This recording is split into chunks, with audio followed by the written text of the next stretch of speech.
Hi guys, James at RampantLionReviews again for you today with another beer review. For this one we are going to return to Franconia in Bavaria in Germany, a very famous beer region of course, and this beer was very kindly given to me by my German flatmate Matthias, who is lucky enough to be a local of that area. So thank you to Matthias for providing me with this beer. This is apparently one of his favourites, so we're going to go to Brauerei Zirndorf and have a taste of the Zirndorfer Landbier. So this one should be really quite interesting. I really enjoy these kind of Keller and Landbiers that you can get from that region. Of course, these beers are native to Franconia. But this is actually the second review I'm filming for you from Brauerei Zirndorf. However, it will be the first one you see on the channel. I reviewed the Keller beer for you before, but that one will appear later as part of a German series once I find the file on my computer at home. I need to rake through it and find it because it disappeared, but you will see a German series of reviews appearing sometime later in the year. But I hope you enjoy this one in the meantime. But anyway, as is usual with my beer reviews then, I'll tell you a little bit about the brewery. If you do want to get straight to the tasting, just fast forward. All the usual websites are in the video description below. That's the brewery website, the link to my future reviews that you'll see from Zirndorfer. As I said, the Keller review will appear a bit later on, and there's all the usual social media, Facebook, Twitter and Untappd, so please follow me on there. Your support would be much appreciated. Subscribe to the channel if you want to see more beer reviews, and to my German viewers, please do let me know some other German beers and breweries that you'd like me to review. I used to live in Germany, so I absolutely love German beer, so don't hesitate to get in touch and let me know some of the ones that you'd like to see reviewed, because I really do enjoy doing German beer reviews. But anyway, to tell you about Brauerei Zirndorf. So Brauerei Zirndorf, as you may have guessed, is from the small town of Zirndorf, or originally it was, and this is a small town of about 26,000 people and is part of Fürth, which is very close to Nuremberg in Germany. So the brewery was founded on the 23rd of July 1674 by Margrave Johann Friedrich of Ansbach, and the brewery apparently flourished very quickly, and they actually had to build a new building which was producing 10,000 hectolitres of beer per year, a very impressive figure for that period of time of course. But the brewery was initially state owned, and then it went on to private ownership in 1847, and it was regarded as one of the most modern breweries in Bavaria at the time, and steam engines actually helped the brewery increase their capacity to 40,000 hectolitres of beer per year. But in 1936 the company merged with Grünerbräu, which helped expand the reputation of the brewery, and later they were incorporated into the Patrizier Brau operation, and this meant that production left the town of Zirndorf. But the company is now owned by the Inselkammer family, who took over in 1995 as part of the Tucher Group, which is part of the Radgeberger Group, which is in turn owned by the Oetker company, which is one of Germany's biggest food producing companies, I believe, maybe the biggest actually, so maybe some of you in Germany can let me know about that. But the original brewery building is now known as the Zirndorfer Brauschank, and it sells the traditional Bavarian foods, as many of these Ausshanks do, and it has the Zirndorfer beers. So if you do find yourself in Franconia, you may want to go and check out Zirndorf. It's meant to be a very pretty little town actually, so I would recommend it, but if you really want to see where the beer is at in the Franconia region, I would really recommend either Kulmbach or Bamberg. Those are the two very beautiful towns actually, so if you find yourself there, go and visit Kulmbach or Bamberg. So just to list the other beers you can get from this brewery before we get on to the tasting, you get the Keller beer, which as I say you'll see reviewed later. There's this guy here, which is the Landbier, and there is the Landweizen as well. There's also Urhel and the Keller Radler beer, sort of a shandy beer if you like, is probably how you're going to know that one. But we'll get on to the tasting of this beer now.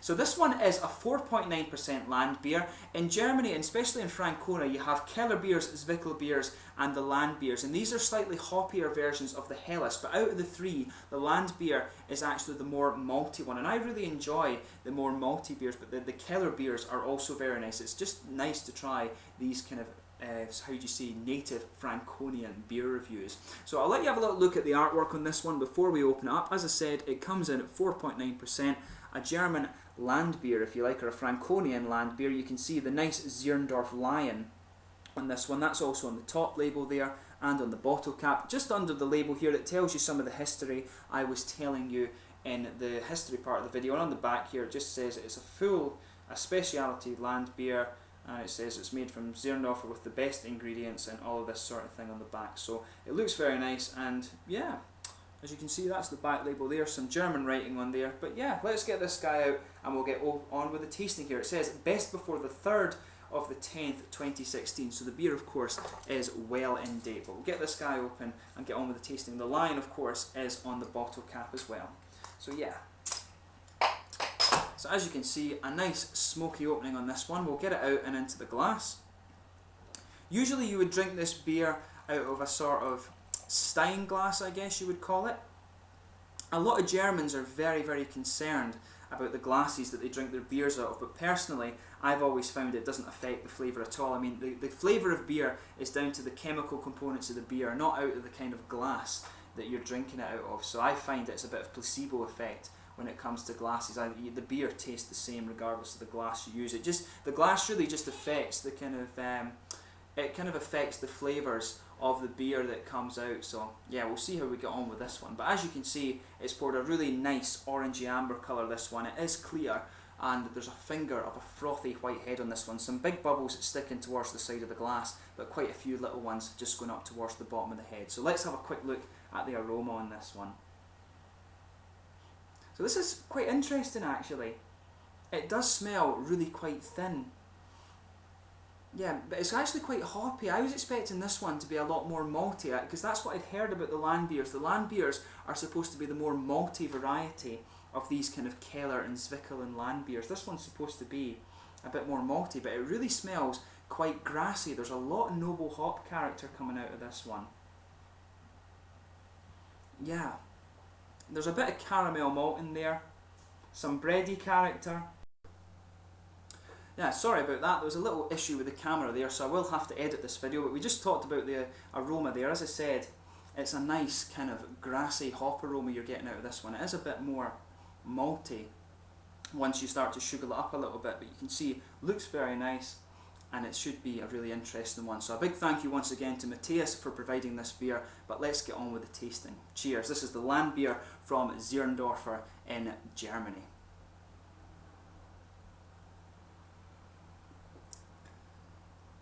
Yeah, first thing you're going to notice about this beer, it is very bready. Even though the aroma is a little bit more hoppy, you really do get more of the malty flavours out of this one.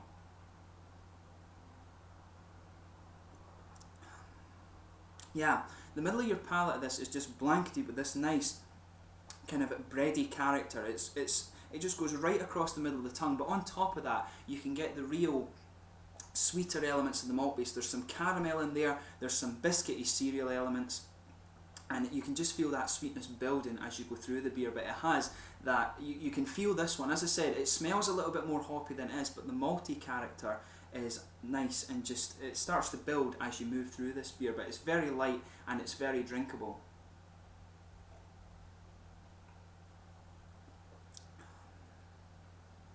Yeah, it is really quite nicely done, this one. I have to admit, I really enjoy these quite drinkable Franconian beer styles.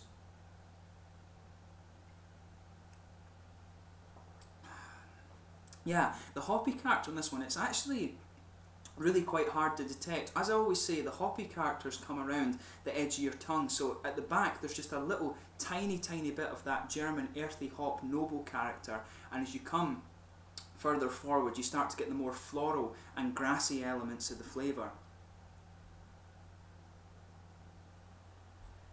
And just behind that front curve of the tongue there's a little oily bubble, and there's some citrusy flavour just comes out of there, but that's very mild. The hoppy character really is more smooth and grassy, just a little bit of floral character on the front corners of the tongue, and as you go further back there's a bit of earthy character in there, but that's very, very smooth.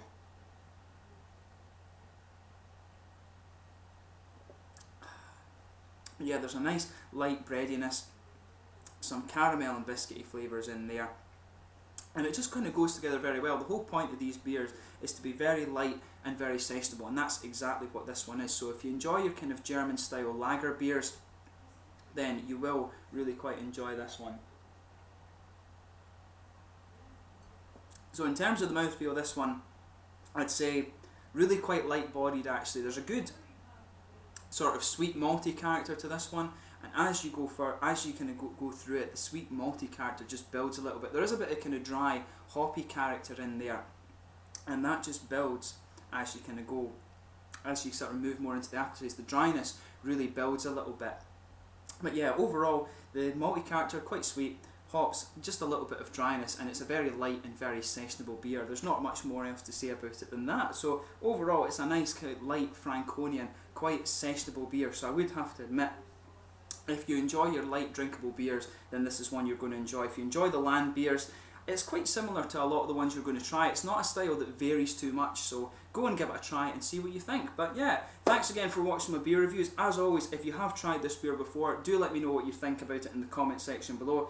And yeah, do let me know some other German beers and brews to try. But in the meantime, until my next beer review, please like, subscribe, share, all the usual YouTube stuff. I'll catch you soon with the next one. And yeah, so do comment and subscribe below. Ciao just now.